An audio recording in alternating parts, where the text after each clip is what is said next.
এই এই নাও তোমার পাওনাটা বুঝে নাও। তোমার ঋণ শোধ, তুমি বাসা থেকে বেরো যাও।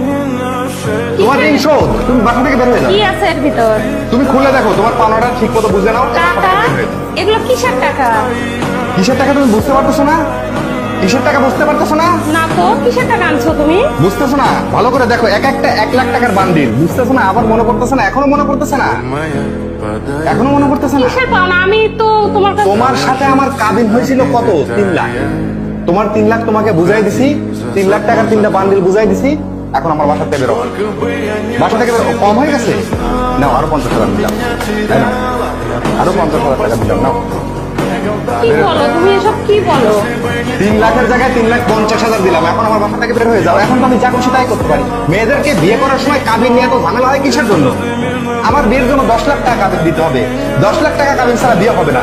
মনে হচ্ছে তো তাই যে কাবিনের জন্যই তো মানুষ বিয়ে করে, তাই না? শোনো, যারা সংসার করতে আসে তারা না কাবিনের টাকার কথা ভেবে সংসার করতে আসে না। আমি তোমার সাথে সংসার করতে আসছি। আমি তো এই কাবিনের টাকা নেওয়ার জন্য তোমার সংসারে আসি নাই।